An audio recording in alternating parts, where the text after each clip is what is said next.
healthy, especially as we enter the holiday season. That includes staying up to date on our vaccinations.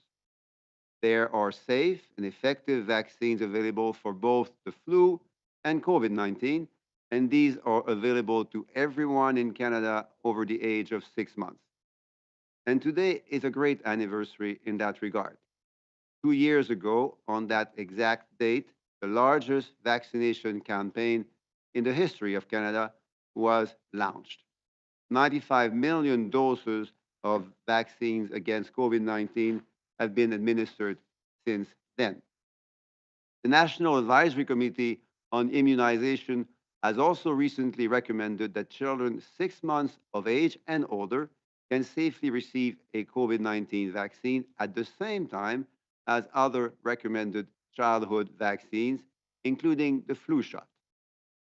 This being said, we're still learning about COVID 19, and there remains much to learn about how it affects human health over the long term. What we do know is that even a mild COVID 19 infection or reinfection can cause real long term consequences for individuals, communities, and our healthcare system. Evidence shows that almost 15% of adults who were infected with COVID 19 experienced longer term COVID 19 symptoms. The nature and severity of these long term effects can vary from person to person, and these effects are collectively known as post COVID 19 condition, also referred to as long COVID. To support Canadians who are living with the longer term effects of that virus, the Government of Canada is working with all experts to better understand this condition. In July 2022, Dr. Niemer, Canada's Chief Science Advisor, established the Task Force on Post-COVID 19 Condition to develop a scientific framework for managing long COVID. Pour soutenir les Canadiens et les Canadiennes qui vivent avec les effets à long terme parfois sévères de la COVID-19, le gouvernement du Canada travaille avec les experts pour mieux comprendre le syndrome post-COVID, aussi connu comme la COVID longue. En juillet 2022, la docteure Niemer a créé un groupe de travail sur la COVID longue. Les recommandations du rapport publié aujourd'hui identifient les mesures à prendre pour faire face aux répercussions sanitaires et socio-économiques de la COVID longue. Le rapport complet devrait être publié à la fin janvier. Je tiens à remercier la docteure Niemer et les membres de son groupe de travail pour tous leurs efforts. Les recommandations du groupe de travail guideront un plan d'action conjoint pour tous les partenaires et gouvernements afin de soutenir les Canadiens vivant avec le syndrome post-COVID. Depuis, puisque la science doit continuer d'être au cœur de nos prises de décision, nous investissons dans de nouvelles recherches sur la COVID longue. Grâce aux 20 millions de dollars octroyés aux instituts de recherche en santé du Canada dans le budget 2022, les IRSC ont lancé le 11 octobre dernier un appel à mettre sur pied le réseau canadien de recherche sur le syndrome post-COVID. Ce réseau interdisciplinaire ciblera la recherche relative aux effets à long terme de la COVID-19 sur la santé des gens et des systèmes de santé au pays et nous aidera à améliorer notre compréhension des conséquences sur la santé mentale et physique des gens qui en sont malheureusement atteints. En outre, l'Agence de la santé publique du Canada a reçu 9 millions de dollars pour soutenir l'élaboration et la diffusion de lignes directrices fondées sur des données probantes et d'outils d'application des connaissances liées à la COVID de longue durée. Ces outils reflèteront les impacts sur les diverses populations du pays et seront importants tant pour les cliniciens que pour les patients. Les effets du syndrome post-COVID sont troublants, surtout pour ceux et celles qui vivent avec la condition et dont la santé et le bien-être sont durement affectés. Et une chose est certaine, la meilleure prévention est de prendre des mesures pour éviter d'être infecté. Cela inclut la vaccination, y compris les doses de rappel, et la mise en pratique de mesures individuelles de santé publique comme le port d'un masque bien ajusté et la prudence dans les endroits publics. Et cela m'amène au dernier sujet nécessitant une mise à jour. Le 1er décembre, nous avons ouvert le processus de demande de la nouvelle prestation dentaire canadienne provisoire pour fournir aux familles admissibles des paiements directs et non imposables.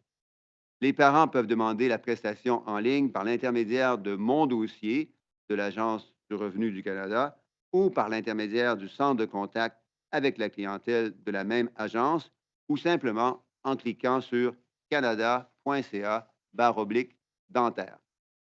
Jusqu'à présent, plus de 57 000 demandes ont été reçues pour un total d'environ 91 000 enfants, aidant ainsi beaucoup d'enfants à garder leur plus beau sourire. Ayant fourni des mises à jour sur plusieurs dossiers, je passe maintenant la parole à la docteure Niemer qui va prendre quelques minutes pour vous présenter les points saillants des travaux effectués par le groupe de travail sur le syndrome post-COVID et les recommandations qui en découlent. Merci. Thank you. Merci, Monsieur le Ministre. Bonjour tout le monde. Over the course of the pandemic, evidence has emerged that some individuals who have been infected with the SARS-CoV-2 virus may develop long-term symptoms, suggesting that COVID-19 can develop into a chronic illness. These symptoms range from muscle pain, shortness of breath, and extreme fatigue to what's called brain fog, gastrointestinal issues, and even heart palpitations. Collectively, they've come to be known as post COVID 19 condition or PCC, also known as long COVID. We don't fully understand what causes certain individuals to develop PCC or what leads to the different disease manifestations. We don't know why women are twice as likely as men to contract. We don't know why it can accelerate the onset of other chronic conditions like diabetes and heart disease. But it is evident that PCC is a serious condition that can have, at times, irreversible health consequences. In light of all this, as the minister said, I brought together experts and practitioners from across the country to provide the government with advice on ways to address PCC in Canada. In developing the recommendations, which we are releasing today, we looked at existing scientific evidence and heard from healthcare providers and people with lived experience. We spoke with many people who are suffering life altering physical impairments. Their stories were heartbreaking. One individual reported feeling trapped in their own body. Another said they were treated with disbelief in the workplace.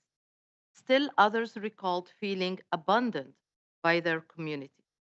And several reported difficulty accessing healthcare and social support. Most had lost their job. And this is my other point. Beyond the health problems, PCC also affects the daily lives of people, from their ability to work to caring for their families to interacting with their communities. And this can have significant societal impact. For example, estimates from the US suggest that 10 million people with long COVID could carry an economic cost of $3.7 trillion a year when you take into account lost quality of life, lost earnings, and higher spending on medical care. With 1.4 million people in Canada already reporting symptoms, it's not difficult to imagine the serious ramifications for our own economy. Clearly, the risk of the disease is not evenly distributed, yet its impacts will be universally felt. So, what do we do?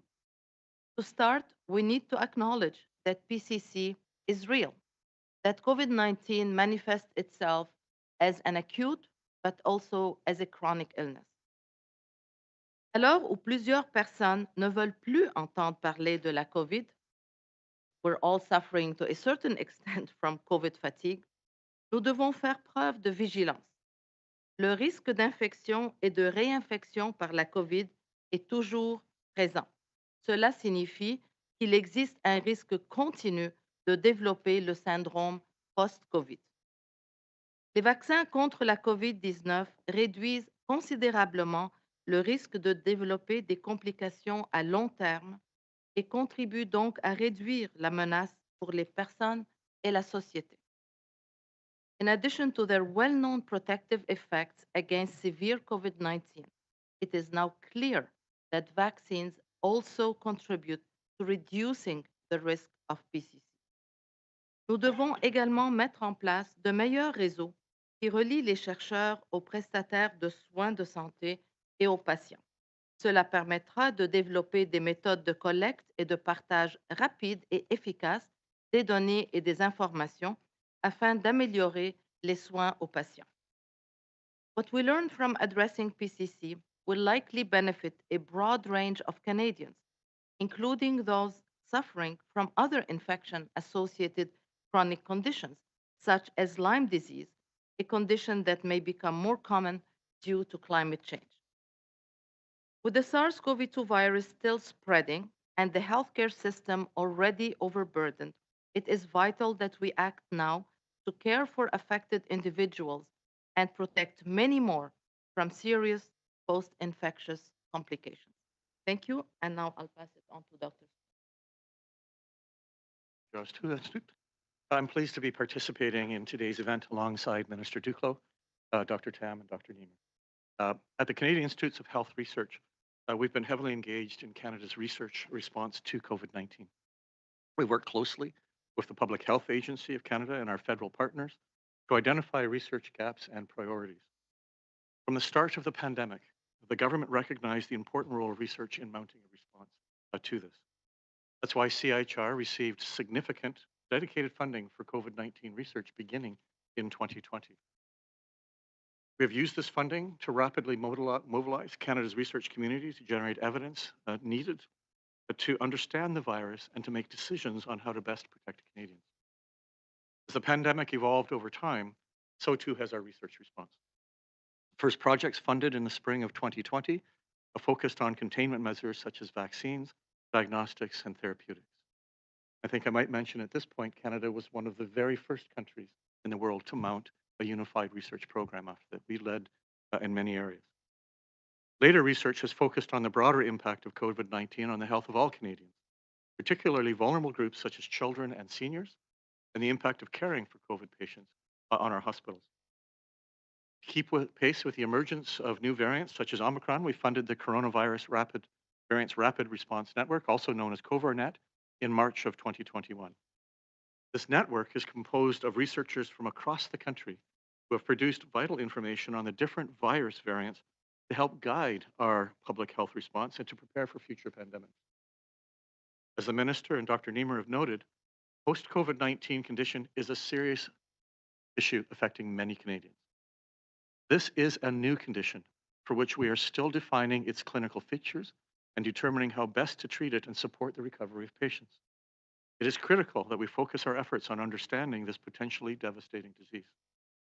As part of our ongoing research response, we have already funded some research on PCC or post-COVID-19 that will contribute to this understanding of the condition. For example, we are funding the Canadian COVID-19 Prospective Cohort Study, or CANCOV for short. This study involves more than 2,000 patients in Canada's 4 hardest hit provinces: Quebec, Ontario, Alberta, and British Columbia. The study will help us to better understand both short and long-term outcomes in patients and their caregivers. Today, Minister Duclos has announced an important new step in the evolution of our COVID-19 response. This is the creation of a new national network focused on post-COVID condition, as clearly alluded to by Dr. Niemer and her task force as being a need. This network will be supported with $20 million in new funding provided to CIHR in last year's budget. We designed the network to ensure alignment with the goals and actions outlined for research in Dr. Niemer's task force report. As such, the objectives to the network are very focused.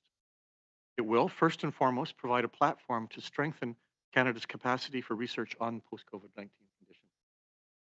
It will enable comprehensive and timely understanding of the biological, clinical, mental health, health systems, and population health impacts of post-COVID-19 condition. It will engage relevant stakeholders at the local, national, and international level to support coordination of research activities. And lastly, it will swiftly mobilize research evidence to support an equitable response to the post-COVID-19 condition.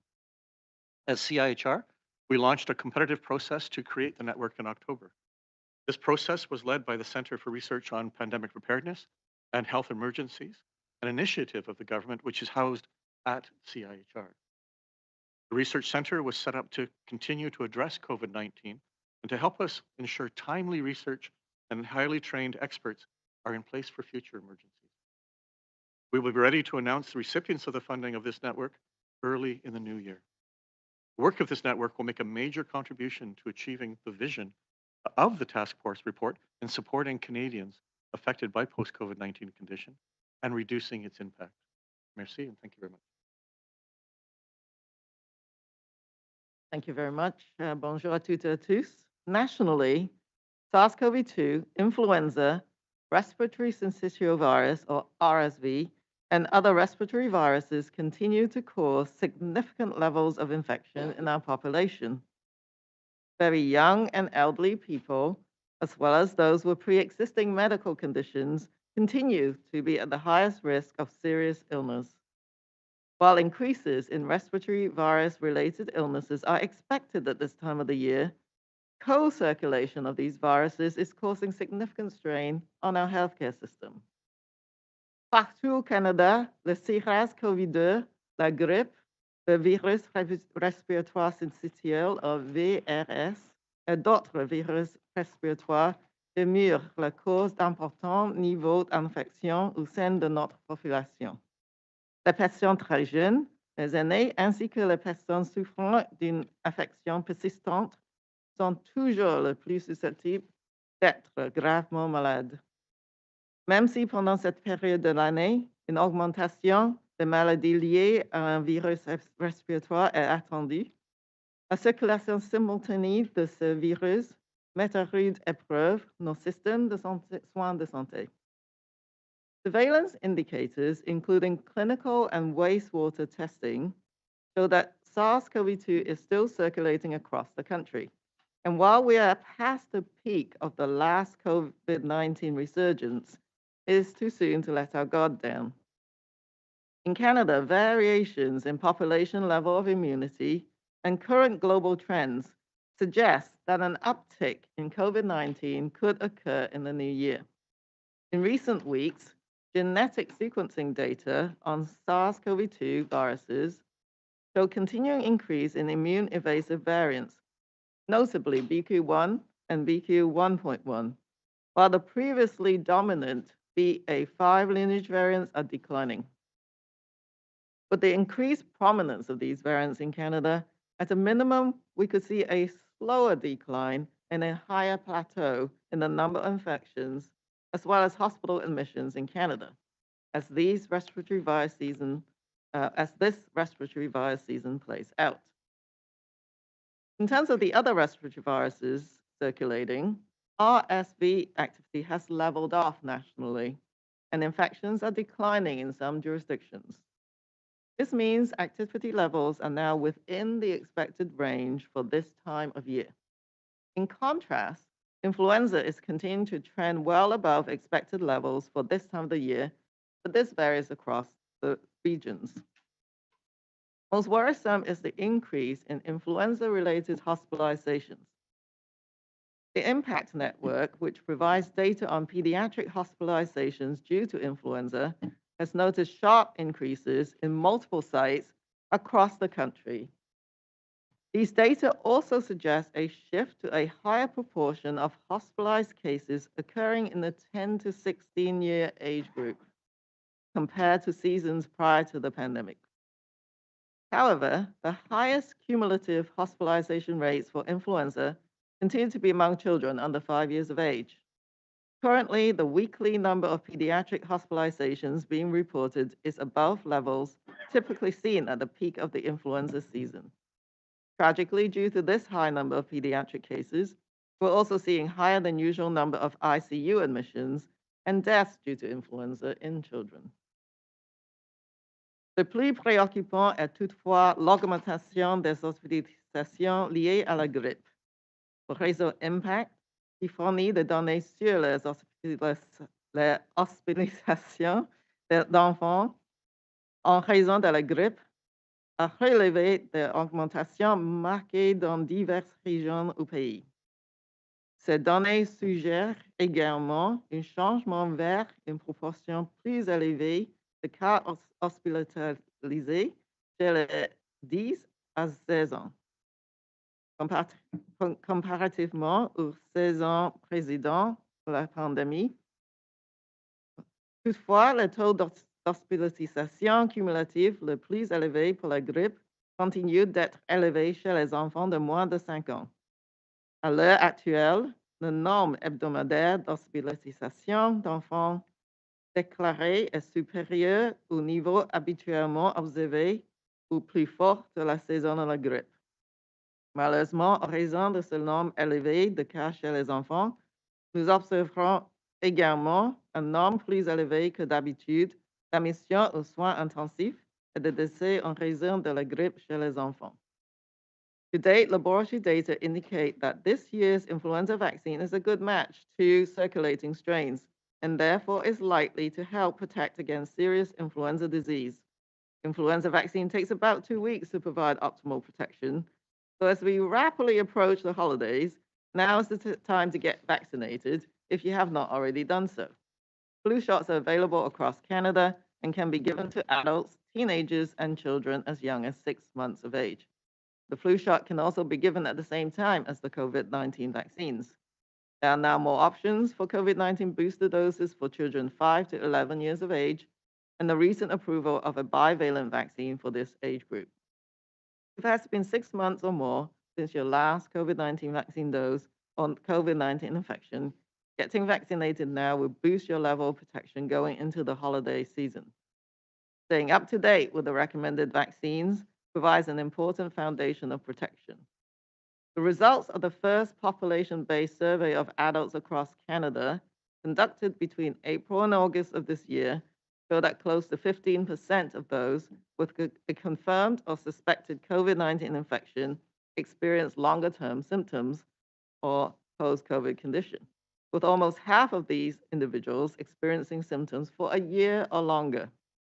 While ongoing studies are needed, there is emerging evidence that the risk of developing post-COVID-19 condition is reduced if you have received 2 or more doses of COVID-19 vaccine prior to infection. As we move indoors and gather to celebrate the holiday season, I encourage you to build on the foundation that vaccine provides by taking additional personal protective measures. Together, these measures can provide very good protection against COVID-19 as well as other respiratory infections. When planning a holiday gathering, consider the potential impact of respiratory illnesses on your health and social plans, the health status and risk factors of the people you're gathering with, and the places you'll be gathering in. Properly wearing a well-fitted, well-constructed face mask in indoor public spaces or crowded settings, and taking steps to take the best ventilation possible are layers of protection that can reduce everyone's risk. Lorsque vous prévoyez un rassemblement pour le temps de fête, pensez à l'incidence possible de maladies respiratoires sur votre santé et vos plans sociaux, à l'état de santé et aux facteurs de risque des personnes avec qui vous serez en contact et au lieu dans lequel vous vous réunirez. Le port d'un masque bien ajusté et bien construit dans les endroits publics intérieurs ou bondés, la prise de mesures pour assurer la meilleure ventilation possible constitue d'autres mesures de protection qui peuvent atténuer le risque d'infection pour tous. Our healthcare system continues to be challenged by the additional burden of all respiratory viruses this time of year. The impact, particularly on children's hospitals, has already been overwhelming in many parts of the country. This holiday season, let's do the best we can to make our wishes for health and happiness come true by taking actions to protect ourselves and others from respiratory viruses. Happy holidays, joyeuses fêtes. Thank you. Merci. Miigwech. Thank you. We'll start with questions in the room with 1 question and 1 follow. And our first question will go to Laura Osmond from the Canadian Press. Hey there. My first question is for the minister. I wanted to jump off of what you were saying about the government's willingness to increase the Canada Health transfer, and if I'm hearing you correctly, also explore more tailored bilateral agreements with the provinces. I spoke to Adrian Dix last night, who said that he's still not clear exactly what the government is looking for in order to get those negotiations moving forward. So I'm hoping that you can kind of pull the curtain back a little bit, explain to us exactly how these negotiations work and what conditions you've put to the province and kind of a timeline for getting those talks moving. Thank you, and I will gladly do so, taking the curtains back, as you say. And that brings me back to the last year, during which we had 12 meetings at the health minister's level. Obviously, many more meetings between officials and many others. And during those 12 meetings, with the leadership of Minister Dix in particular, and the leadership of other provincial health ministers, we made very serious and good progress on two big pieces.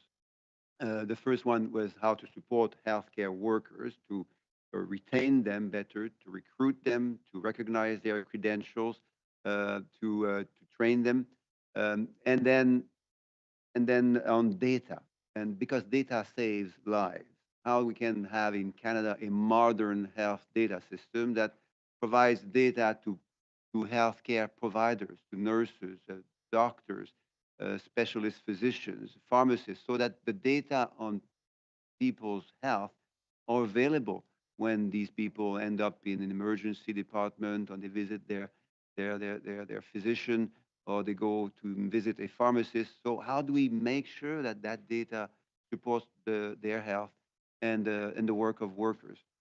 Uh, we were going to the Vancouver conference with great hopes that not only would we finally agree on all of that great work that Minister Dix and others had done, but also we would share that work publicly. Unfortunately, just a few days earlier, my health ministers received an order by their premiers not to speak about those results publicly, and that's an unfortunate thing, because before we come to the means that we need to achieve some ends, we need to agree on the ends and to speak publicly about them and the results that come from investing in workers and supporting patients. So where we are now is we're continuing our conversation. I've met all my health ministers, I've been speaking to them almost weekly in various ways, and we know we'll get to an agreement on outcomes at some point. Uh, but we need more work, and we need premiers to let us do that work. Based on my conversation with Minister Dix, he was under the impression that he doesn't know what the federal government wants. And they might be willing to give it if they knew what the federal government was looking for. Is the ball in their court to come to you, or is it up to you to tell them exactly what criteria you're looking for? The ball is in the premier's court. At the health minister's level, we all agree. We've got a great relationship. We agree on the diagnostic. We agree on the problems and the solutions to those problems. We were in total agreement in Vancouver in private. The problem is that the premiers don't want us to speak about those outcomes and those results. They want to maintain a futile fight on dollars. And that's a futile fight because they ask for 35%. If you do the calculations correctly, we're already at 35%. If you do what premiers ask us to do, if you add the whole package, the cash transfers and the transfers that come with the tax points, we are at 35, roughly speaking. We were a bit above 35 during COVID-19, which we're roughly at 35 now, and we've been at 35% for the last uh, 50 years almost. Now, in addition to CHT, the tax points, as we all know, we have been investing and we keep investing in the fight against COVID-19, $72 billion in total, plus all of the additional transfers for home care, mental health care, and long-term care, not even mentioning the $2 billion additional that we sent a few weeks ago to reduce backlogs in surgeries and diagnostics. So on the dollars, it's not a useful fight. No, if we were to only focus on 35%, we wouldn't do anything more. But the Prime Minister did commit that we would be investing even more in terms of resources. But we need to agree publicly and to speak publicly on the results. based on the hard work that Minister Dix and many others did in the last year. This question by Valerie Bain from Radio-Canada. Alors, plus tôt aujourd'hui, le chef du Bloc québécois a accusé le Parti libéral de prendre les patients, les Canadiens en otage par rapport au transfert en santé, étant donné que les discussions achoppent et qu'on n'a toujours pas d'entente, que c'est les provinces qui ont des besoins et que vous avez les ressources et que vous ne les donnez pas. Qu'est-ce que vous répondez à ça? Ben, je réponds que si on parle des ressources financières, le gouvernement canadien en fait déjà beaucoup et beaucoup plus que ce que d'ailleurs les provinces demandent. Le 35 dont les premiers ministres parlent, on est déjà là à 35. Quand on fait les calculs correctement, quand on fait la somme des transferts en espèces qui passent par le transfert canadien en santé et les transferts par le biais des points d'impôt, on est à 35. On était un peu plus haut que 35 durant la COVID-19. On est présentement à 35. Si on ajoute à ça le 72 milliards de dollars qui continuent d'aider les provinces et les territoires à lutter contre la COVID-19, les investissements bilatéraux en santé mentale, en soins de longue durée, en soins à domicile, si on ajoute le 2 milliards de dollars qui est en train d'arriver dans les provinces et territoires pour réduire les retards en chirurgie, en diagnostic, bien, on voit là, que les dollars, il y en a beaucoup, et beaucoup plus que ce que le gouvernement canadien euh, envoie généralement aux provinces et aux territoires. Sans parler du fait que dans quelques semaines, en mars, le transfert canadien en santé va augmenter d'un autre 10. Donc, ce n'est pas la bonne discussion à avoir. La bonne discussion à avoir, c'est quels sont les résultats que l'on veut atteindre ensemble. Et la bonne nouvelle, c'est que tous les ministres de la Santé, incluant moi-même, évidemment, on est d'accord en privé sur ce qu'il faut faire pour améliorer et même transformer notre système de santé, avoir un meilleur accès aux médecins de famille, retenir, recruter et former davantage de travailleurs en santé et reconnaître aussi les compétences des travailleurs qui ont été formés à l'étranger pour qu'ils puissent travailler ici au pays, réduire les retards en chirurgie et en diagnostic qui font beaucoup de mal présentement chez les gens, chez les patients, chez les familles au pays, et avoir un système de données moderne au Canada.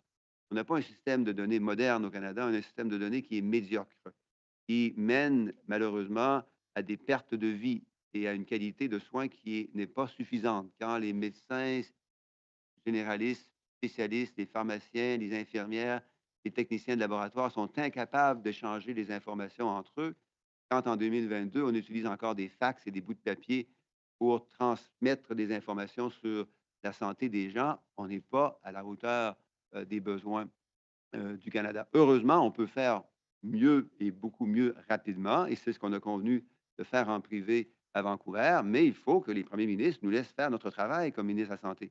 Donc, nous obliger à ne pas parler de résultats, mais à focaliser entièrement sur les dollars, ce n'est malheureusement pas un plan en santé. Mais le fait que vous ne vous entendiez pas et que ce soit un sempiternel débat, là, les gouvernements avant vous aussi, mais en ce moment, c'est vous qui en êtes responsable. Au final, les Canadiens sont pris en otage, là, peu importe c'est la faute de qui. Là. Mais pour les dollars, à nouveau, il y en a beaucoup et il y en aura encore plus dans les prochains mois avec l'augmentation du transfert canadien en santé. Maintenant, pour les résultats, comme je le dis, la bonne nouvelle, c'est qu'en privé, tous les ministres de la Santé s'entendent sur ce qu'on doit faire ensemble. Mais en public, on n'a pas encore l'autorisation des premiers ministres des provinces pour en parler et pour focaliser sur ces résultats. Kevin Gallagher, CTV News.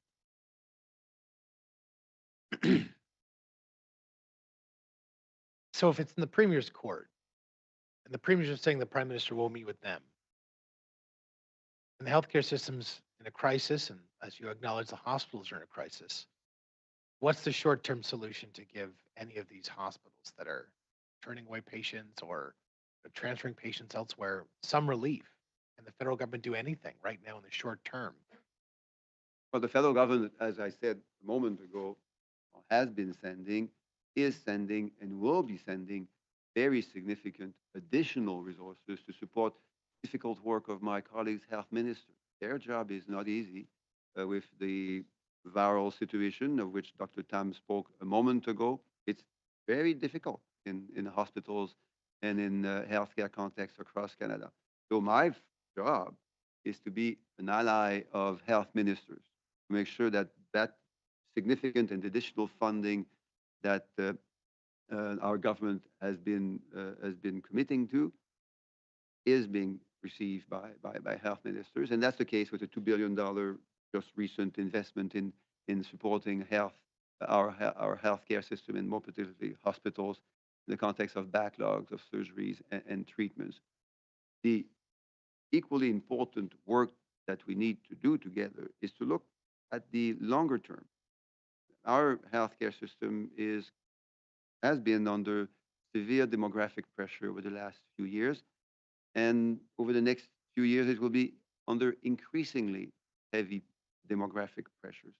And to do that, to address that pressure, we need to have a more modern healthcare system, a healthcare system that invests, for instance, in sufficient access to family health teams.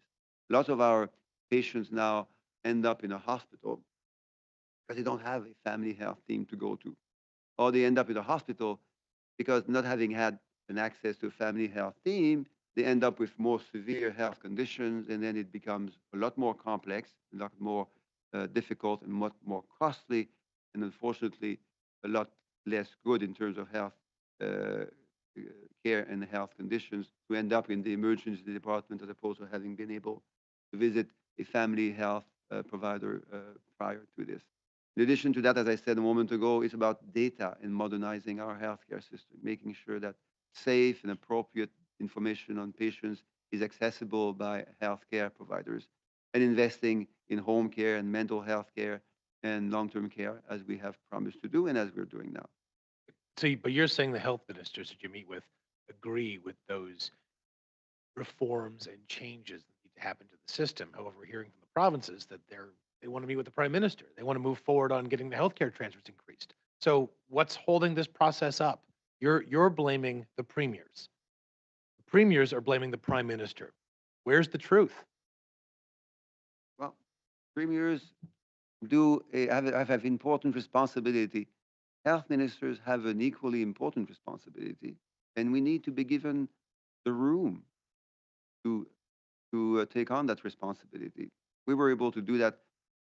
We were prepared to do that, and we were hoping to do that in Vancouver just a few weeks ago. Unfortunately, the premiers asked us not to do that work. Confused. What is it that you can't share? The premiers aren't allowing you to share. I want to make sure I'm hearing you correctly. The premiers are forbidding the health ministers that you spoke with and have an agreement of some type to move forward with, not to share. Am I overstepping that? Am I misunderstanding something? Yeah, as you said, and as you heard earlier, there were two key plans: one on supporting health workers, and one on modernizing our health system, including having a modern health data system in Canada. We were prepared to approve those plans and to make them public, but we were asked by premiers not to do so. Emily Bergeron, La Presse canadienne. Bonjour, Monsieur Duclos. Ici. Vous avez souligné que vous et les provinces ne s'entendaient pas sur le 35 sur le fait que vous vous dites qu'il est déjà atteint. Donc, est-ce que ça, la reconnaissance là, que de votre calcul, que le 35 est déjà atteint, est-ce que c'est une condition sine qua non pour aller, pour cheminer dans des négociations? Puis, si oui, là, vous seriez prêt à aller jusqu'à combien de pourcents? 40, 45 selon votre calcul? Et si ça, ce n'est pas une condition sine qua non, est-ce que c'est le partage de données? Parce que là, on a entendu M. Legault dire pas de problème, on va vous partager des données. Et si vous n'êtes pas capable de nous dire c'est quoi la condition sine qua non, alors qu'est-ce que les provinces doivent comprendre? Il n'y a peut-être pas un risque qu'elles pensent que vous cherchez sempiternellement des excuses. Ben, là-dessus, il y a trois bonnes nouvelles. La première, c'est qu'effectivement, on est à peu près à 35 quand on fait les calculs correctement. La deuxième, c'est qu'il y a des montants additionnels et substantiels qui s'ajoutent à ce 35 dont le 2 milliards que j'ai mentionné, le 72 milliards de la COVID-19 et les 3 milliards, 3 fois 3 milliards, parce qu'il y en a un pour les soins de longue durée, un pour les soins de santé mentale et un pour les soins à domicile. Et la troisième bonne nouvelle, c'est que le premier ministre a déjà dit qu'on allait en faire encore davantage. Donc, ce soit trois bonnes nouvelles du point de vue des dollars, du financement des soins de santé pour les provinces et territoires. L'autre bonne nouvelle que l'on doit vouloir générer le plus rapidement possible, c'est la bonne nouvelle sur les résultats. Qu'est-ce qu'on veut faire collectivement au Canada pour avoir des meilleurs résultats avec des investissements additionnels du gouvernement canadien? Et c'est là qu'on est rendu en matière de discussion au niveau des ministres de la Santé. OK. Et on a entendu, là, je pense il y a environ 2 semaines, votre collègue Dominique Leblanc dire que, en mêlée de presse ici à Ottawa, dire que il n'y a aucune province qui a un droit de veto sur la décision des autres provinces de conclure, par exemple, un accord bilatéral ou un accord seulement de certaines provinces avec le fédéral. Et c'est une question sérieuse parce qu'on pourrait en venir là à vous écouter parler quand on entend ce genre de discours-là. Alors là, dans le contexte où M. Trudeau va rencontrer M. Legault vendredi, euh, si M. Legault a des inquiétudes que le Québec soit isolé dans des négociations, qu'est-ce que M. Trudeau peut dire à M. Legault pour le rassurer à ce sujet-là? M. Trudeau va certainement dire à M. Legault, comme il me le dit tout le temps, que le gouvernement canadien doit toujours respecter la juridiction des provinces et des territoires de gérer les systèmes de santé dans ces provinces et dans ces territoires. Il serait inacceptable euh, que le gouvernement canadien prétende qu'il est mieux capable de gérer le système de santé d'une province ou d'un territoire. Je suis sûr que c'est la première chose qu'il va lui dire. Et c'est important parce que c'est aussi ma première responsabilité, c'est de toujours le rappeler que je travaille dans le respect des responsabilités et des dures responsabilités de mes collègues ministres de la Santé des provinces. La deuxième chose, c'est que M. Trudeau va probablement lui dire aussi qu'on a une responsabilité partagée, des rôles différents, une responsabilité partagée parce qu'on sert les mêmes citoyens avec les mêmes dollars qui viennent des mêmes poches. Et en plus, on a au Canada une loi canadienne sur la santé qui oblige le gouvernement canadien à assumer une partie de cette responsabilité. La troisième chose, c'est l'accent sur les résultats, parce qu'on sait que c'est ce que les gens veulent. Mais excusez-moi de vous interrompre, mais la crainte, vraiment la crainte qu'il y ait des ententes à la pièce, est-ce que c'est une crainte qui est fondée? Je dirais qu'au Canada, et on le fait en 2017, on le fait encore durant la COVID-19, il y a toujours le besoin de reconnaître la diversité de conditions et la diversité d'ambitions qu'on a naturellement dans une fédération. Et c'est aussi mon rôle de non seulement de le constater, mais aussi de faire en sorte que nos ententes avec les provinces et territoires tiennent compte de cette hétérogénéité de circonstances, de moyens et d'ambitions. Et je suis sûr que c'est ce qu'on va faire au cours des prochains mois aussi. Ryan Tumulty, The National Post. Yeah, this question might be better directed to the doctors, so Minister can take a time out. The report here, the executive summary identifies that 1.4 million people have long COVID, that you don't know what causes long COVID in terms of the, the medical interaction there, and really don't have any idea how to treat it. I'm wondering in that context, where does the research begin to try to solve those problems? And is the money that the government has allocated so far anywhere near sufficient? Maybe I'll start, and then perhaps my colleague Dr. Strong will want to add. We know that the post-COVID syndrome is due to infection by SARS-CoV-2 is due to the acute phase of the COVID. So this thing we know. What we don't know is what causes heart problems, for example, or cognitive problems to persist or to reappear weeks and months after the acute phase has resolved. Okay? So in terms of treatment, again, we mentioned that it's a complex disease. So you can think of the treatment in a way in three different buckets. One is treating symptoms that we know something about. For example, heart palpitation. For example, hypertension. For example, if there is a diabetes onset. The second one is treating mental health, issues. We have at least treatments for that. The third one, which is the most vexing, is how do you treat ill-defined symptoms? So brain fog, for example, or chronic fatigue, or you get, exhausted just from going to your medical appointment.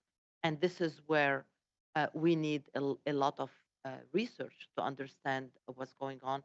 And we also need perhaps to try and see if any of the existing treatments for other diseases can be repurposed. And this is in the context of, clinical studies. Again, thank you very much for the question. I might tackle it in three different components there for you. So your first one was with regards to how do we treat it? What was your second one? But I'll come at it first for that. Like the very first thing that one needs to really be looking at in this is that the best treatment for this is the prevention of getting it. And that is crystal clear. We are starting to see very nicely from international data, and as Dr. Tam alluded to, getting the vaccine and having at least two doses of the vaccine actually does reduce the risk of going on to get the disease in the longer term. So the very first thing is that be vaccinated. We have highly efficacious vaccines. They do work. The second is that with regards to the actual causes behind it, we are beginning to understand this an awful lot more. But it is the first time that we've seen this illness. This is an incredibly unique scenario for us to have had an acute illness, as Dr. Newman was referring to, that then becomes chronic consequences. So there are at least three reasons why we see the illness going into the post-COVID condition. First one is that there is undoubtedly damage that is done at the time of the viral infection itself. So whether it be the heart, whether it be the lungs, whether it be the peripheral nervous system, doesn't matter. And that damage is lifelong in many scenarios, particularly for the lungs, right? So that's a concern for us. There is an immune response that is immediately mounted by this. This virus works to try and suppress the ability of the body to mount the immune response that would be required to kill it. And in doing so, it sets off an immune response that is not only immediate, but long-term. Add that to the damage that's already in place, so you have ongoing. The third piece of this is that the virus itself appears to be able to have longer-term consequences, particularly in some of the degenerative disorders, the neurological disorders with that. So if you take all three of those, I circle back to my first comment. We have never been in a scenario where we've been able to look and see the coming of a disease such as this and know that the way to prevent it is to be vaccinated. So even if the vaccine primarily helps to reduce the part, our argument, and the thing that I would urge, and I urge my colleagues to do, is get vaccinated, not just because of that, but because it reduces the risk of these long term. So we know a fair bit there, and we're beginning to understand the research. My very final comment on that is we are, as Canadian researchers, we have been incredibly fortunate in that the funding that we've received to look at this has been over and above all the other research that we do around health issues and allows us to work extremely closely with international groups that are doing exactly the same type of thing. So there's not redundancy. We're trying to understand this in real time. It's a long answer, but it's a terrific question. I hope I gave you what you're looking for. And Minister, on healthcare and on these meetings with premiers and health ministers, everyone in this room, I think, is having trouble understanding what happens next because we have health institutions that are calling in the Red Cross to help out a children's hospital in one of the richest countries in the world. And we seem to have no movement from either side. I understand your desire for more long-term fixes to the healthcare system, but in the short term, the hospitals are overwhelmed. So what are you telling Canadians is going to happen? You're just going to wait until someone blinks? Well, dollars are there. No, as I said, the CHT increased by 5% last March. We added another $2 billion just a few weeks ago. It will increase again by 10% in this March. We're sending other dollars for other things too, and it's never been as extensive in terms of financial support. And if it were only dollars, provinces and territories could also use their dollars. On average, they have a surplus now in Canada. So it's not about dollars. The dollars are there either from the federal government or within the coffers of provinces and territories. But even if that's not the case, the Prime Minister said that there will be even more dollars in the future and possibly quite in the short term, but for adjusting our system, transforming our system, making it more adapted to the reality of 2022 and beyond. When Canadians can't have access to a family health team, that brings Canadians to emergency departments. When healthcare workers are tired, exhausted, they leave, and once they leave, the patients cannot be cared for appropriately. When patients and providers can't share data, health data, then it leads to issues of safety and adequacy of healthcare. David Thurton, CBC News. Hi, good afternoon, everyone. My question is for Minister Duclos. Canada will receive another shipment of Paxlovid in the coming days. So based on the data that we've been looking at, the treatment has not been widely used. So what will your government do to boost the uptake and the use of Paxlovid? Well, that's a great question, and there are two angles to that.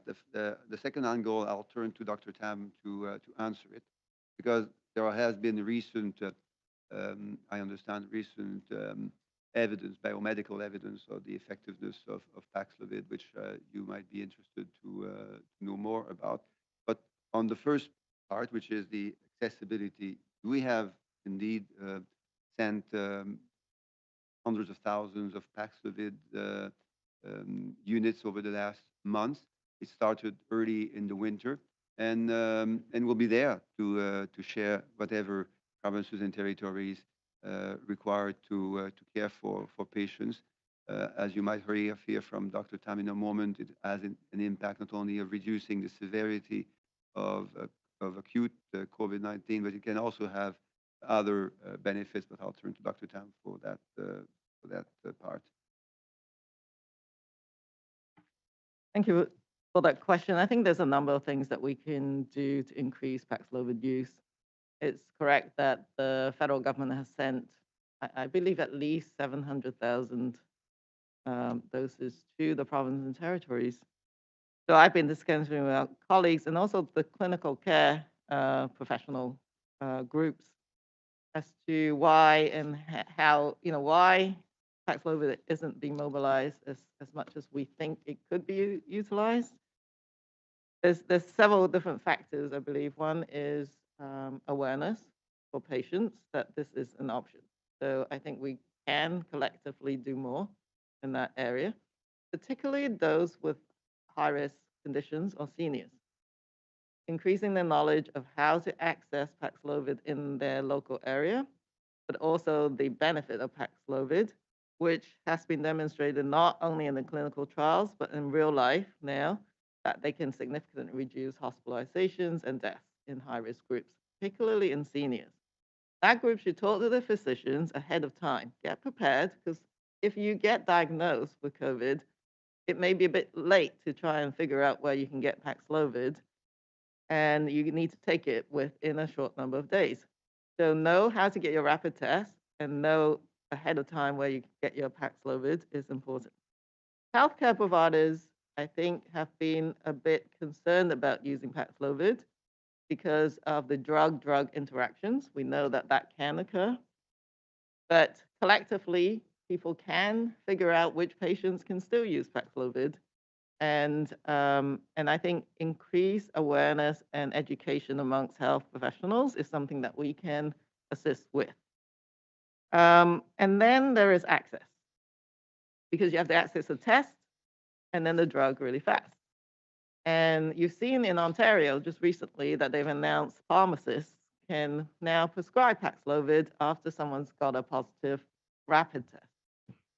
At the beginning, we didn't have a lot of supply, so people insist that you have to have a positive COVID test, and then in certain groups. And they've widened the eligibility in provinces now so that more people can get it and get it faster. I don't think that's the same method everywhere.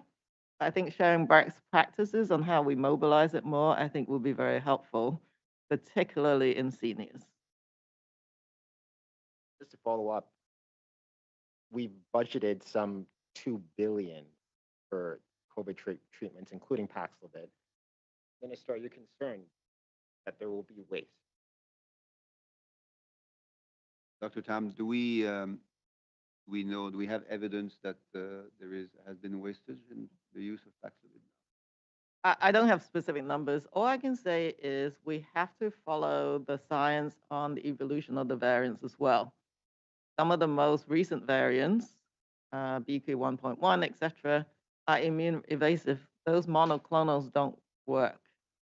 So that will be regular need to not use them because that would not be helpful to patients. So I think that's totally understood. So we now have antiviral agents like Paxlovid and also remdesivir that has to be given not by orally, so it's much more difficult to give potentially, but there are these options. But the viruses have not eluded the drug effectiveness, and these can continue to be used. But we have to monitor susceptibility of the virus to these medications. And I do think that we mustn't let our scientific knowledge and biomanufacturing of these drugs go to waste because we need to now adapt them to future use as well. But while I don't have the numbers, I think there's necessarily a need to park those drugs for now if they don't work.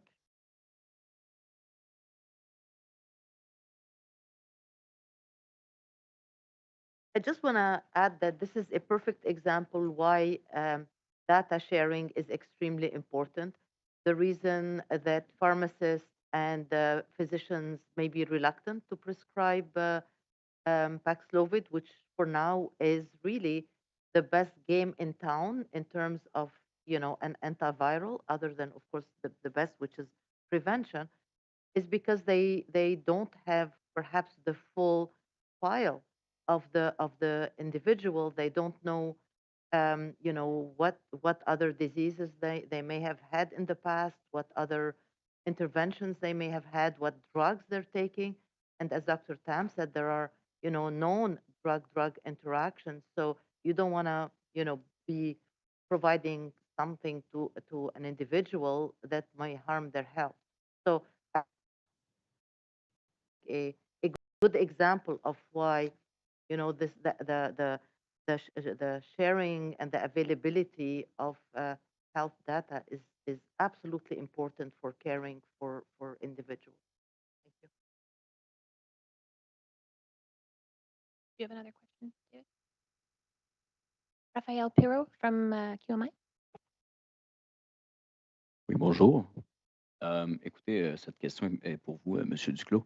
Donc, vous dites qu'on est déjà rendu à 35 à peu près de financement aux provinces. Ce que je me demandais, en fait, c'est tout simplement, est-ce que les PM des provinces, des territoires, est-ce que c'est une grande mascarade pour soutirer plus d'argent du fédéral? Est-ce que vous les accusez de jouer avec les chiffres? Qu'est-ce qui se passe, ça? Je dirais deux choses. La première, c'est qu'il faut,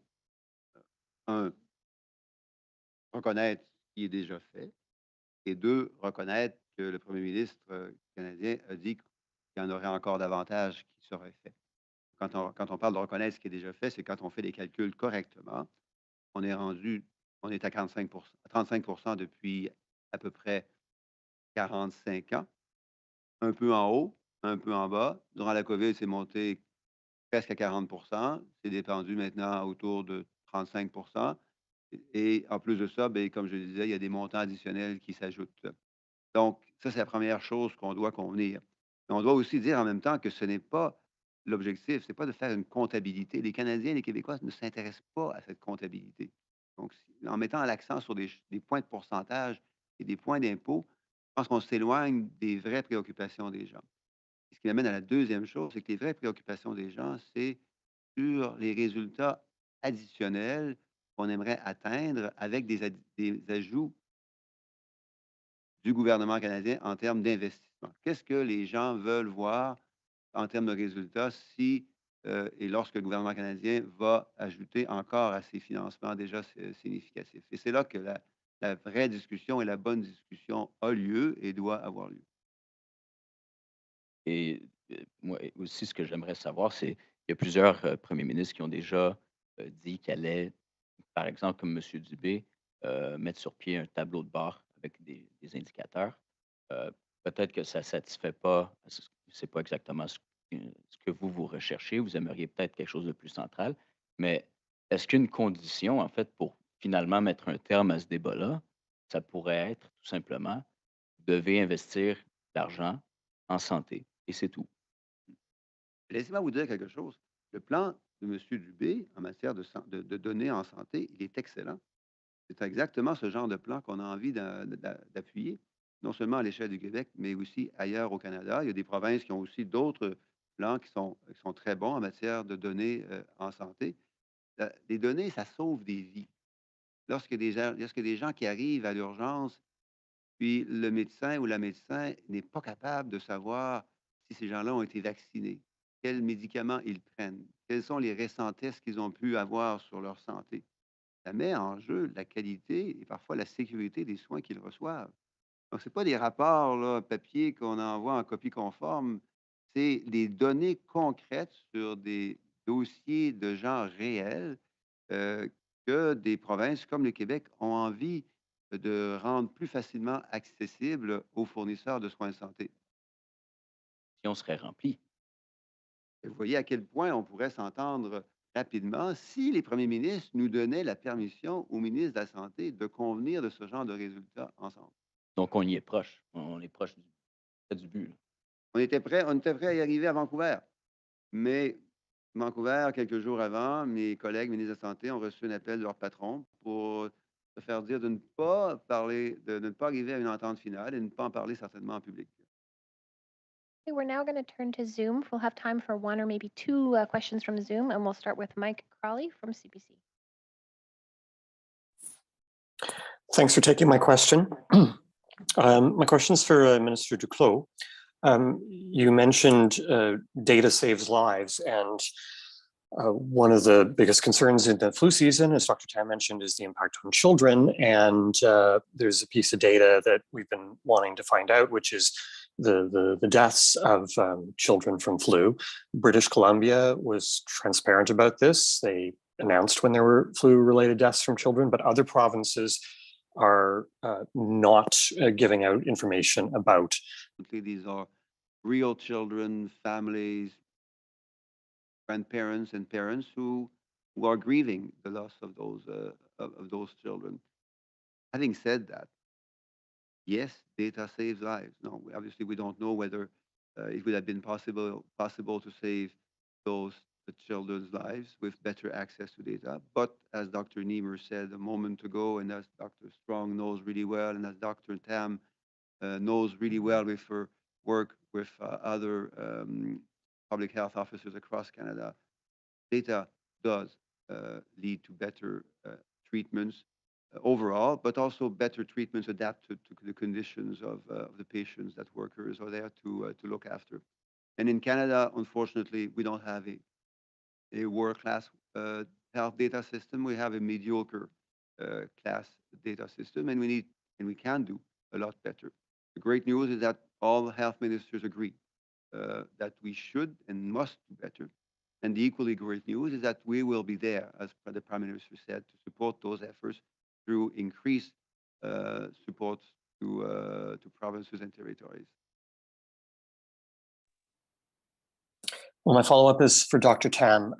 From the perspective of public health, is it best to publicize statistics around deaths from something like the flu in children for the purposes of, as British Columbia did, in then encouraging parents to get their children vaccinated?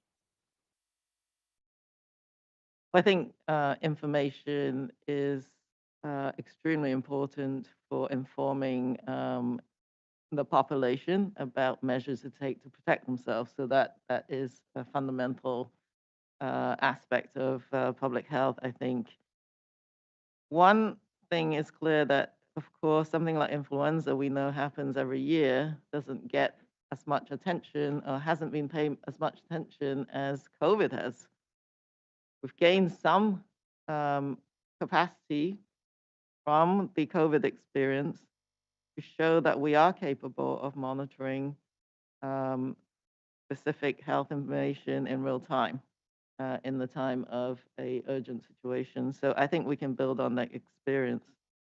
One thing that I do have to clarify is that children do get serious outcomes from influenza, although majority of them, if they rest up properly, can recover at home, but particularly the youngest kids. And we are also in a special situation that we're just coming into increasing contact post 3 years of reduction in contact during the pandemic. I think because the numbers are small, which we're grateful for, the numbers of deaths, provinces are often very careful about privacy.